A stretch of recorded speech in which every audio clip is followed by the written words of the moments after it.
So I put the feelers out there in one of the last Redbreast Dream Casks videos I did. You should remember it. I'll leave a link above for that. That I was considering doing a rare whiskey specific video day on the channel. There's too much amazing whiskey to get through and not enough days in the week for me to be able to get through all of it. And I hear you all loud and clear. We are moving forward with Rare Whiskey Wednesdays. But there's more on that in just a minute. Stand by. So this now will be the second video I'm doing for Rare Whiskey Wednesdays. We started with the Redbreast Dream Cask. Now we're moving over to this. Yes, I know it's Irish distillers again, but bear with me. Single cask, cask strength, limited bottlings, wicked high price tag, Irish market only. This has all the markings of a rare whiskey. So let's roll the intro. Let's fire up the whiskey engines and let's drink some rare whiskey.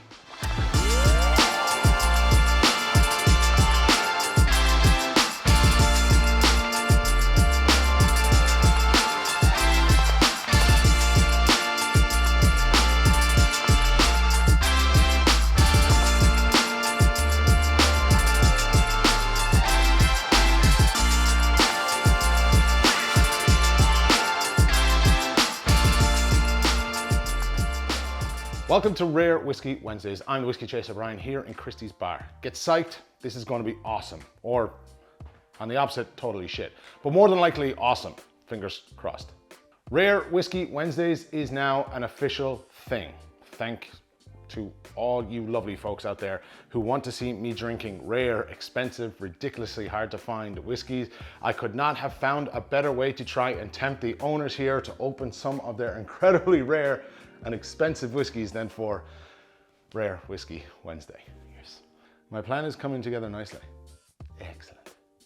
So last week on episode 1, we had the always awesome Dream Casks from Redbreast. I will again leave a link down below for that so you can check it out in your own time. It was epic. This week, another Irish distillers brand. It is hard to get away from Irish distillers as they have quite a few brands under their umbrella of drinks, but one of the oldest whiskey brands to still be going to this day in existence. Not this particular bottle or color, but the company itself has been around for quite some time. But you catch my drift. This, ladies and gentlemen and whiskey drinkers around the world, is the newest single cask from Mitchel & Sons. The first ever yellow spot single casks.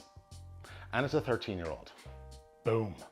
Anyone familiar with the spot range would be aware of its illustrious history. I did a full review on the history in a very good yellow spot video, green spot video a good while back.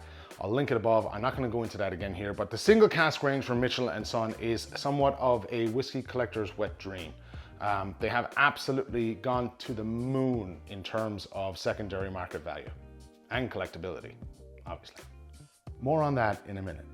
To date, there is a Bicentennial Edition Green Spot, which was a 12-year-old, a limited edition 10-year-old celebrating 200 years of trading, a 25-year-old single cask bottled exclusively for the Whiskey Exchange, an 11-year-old green spot bottled for the Palace Bar, another bottling for Revolution Bar Waterford, a single cask for Mitchel & Sons, and I believe also another single cask for the Whiskey Exchange that was in or around, not in or around, it was 12 years old. I'm nearly certain that's all of them. To sum up, 7 green spot single casks to date in total, released. And here we have the first yellow spot bottling. Just on an FYI, the information on the ground for this is incredibly light.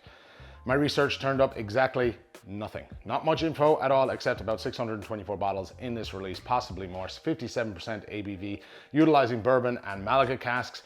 I have no idea for how long in each, unfortunately, that they've been matured in, but if someone knows, kindly leave that info in the comments below. Sorry, 624 bottles exactly, not in or around. It says it on the label there.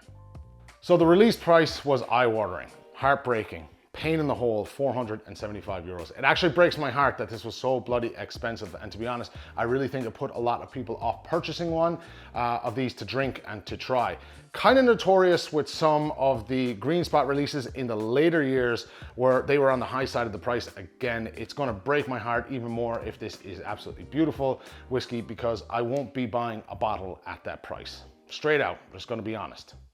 Now, I know there's a bottle here, but the lads here obviously have this for their collection. They have a wide range of all the green spot single casks. I'll put a video on the screen, but they won't be selling this by the dram, I don't think. Not yet, anyway. Maybe someday down the road. Me, myself, I purchased a wee little 50ml sample from an outstanding little company here, not far from me, up the road. Tiny Tipples is the name of the crowd. I just want to give them a little shout out, as I really like their business and what they do. I'm not sponsored by them at all. I just like giving businesses that like this a little shout out. I'll leave a link below for you to their website so you can check it out yourself. I did purchase this myself. Oh, worldwide shipping too, I believe. And they also do other spirits, not just Irish whiskey. So do check them out. Again, in the interest of transparency, I did pay for this sample and all thoughts are obviously my own. Let's get this beauty into the glass and we'll do some tasting notes. And we pour. That will do. Let's let that air a bit, breathe. So the original Yellow Spot ceased being bottled back in the 1950s. It was brought back to life in 2012. And I know from one of my previous videos that the Yellow Spot 12 used bourbon, sherry, and Malaga casks. The Spot range are heavy on fortified wines, but nowhere did I see any info on this bottling using sherry casks. It just mainly mentioned bourbon and Malaga. So doesn't mention sherry. I'm guessing to keep in line with the Yellow Spot DNA, they have used sherry, and maybe if they forgot to put it on it, or maybe they just didn't use sherry. I can't really be certain.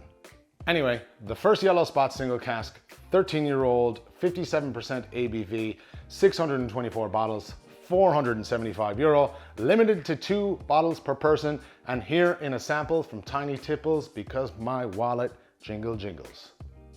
So I have given this a bit of a chance here to kind of open up and air and breathe and come up to room temperature, which is a stupid saying. I like saying it, I don't care. So on the nose, okay, first of all, cask strength burn is coming through. You're getting that spice straight away. Then you have your nuttiness, your oakiness from the Malaga, working nicely there with the bourbon. It's fruity, but think kind of like along of a cherry fruit with a very slight hint of grape seed, grape skin, not grape seed, because grape seed doesn't make any sense at all. You obviously have your vanillas, nice little bit of honey there at the end. You have to work for it a little bit. I think this is going to be one of those ones that the longer that it sits in the glass, the more that comes out in it. As more if you give it a chance to air, the better of a nosing you're going to be, or the more it's going to open up a little bit for you. There's a cinnamon spice in there as well, and a little bit of zestiness to it.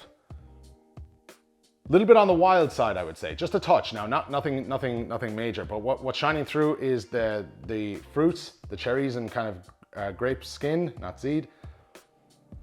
And then at the end, the combination of the nuttiness and the oak from the cask interaction.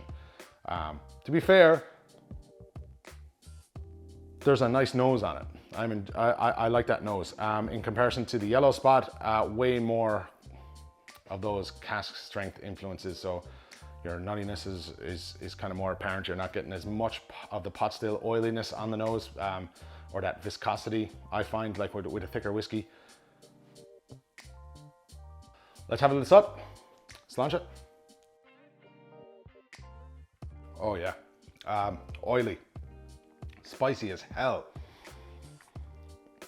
For me, really fruity when it was sitting on the tongue. That's the first thing. The cherry and grape notes really stood out to me.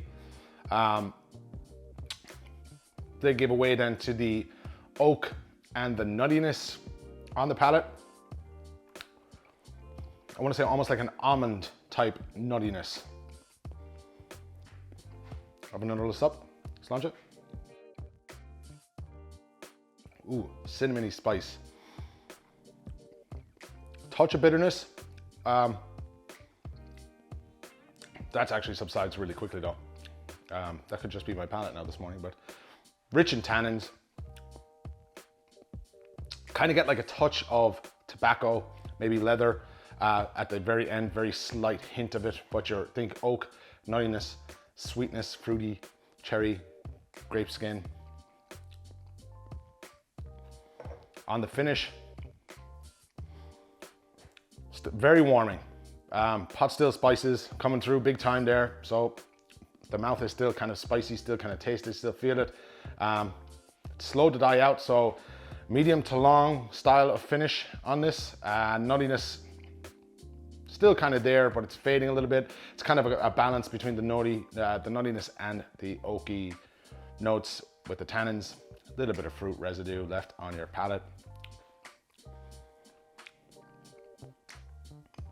A touch drying, but that's it. I wouldn't go too into that. And that could just be me after the party. To be honest, the only really thing that sucks about this is the bloody price tag of the thing. I was really kind of hoping I'd find some little thing to fuss about and I'd be able to justify buying a bottle, but or justify not being able to buy a bottle. But if I was to be super, super picky, I'd say that the spice is a bit wild for me, but I kind of thought that was the same for me when I drank the Blue Spot originally first, when that came out, and another whiskey at Whiskey Live recently, which will be on the channel very, very, very, very soon.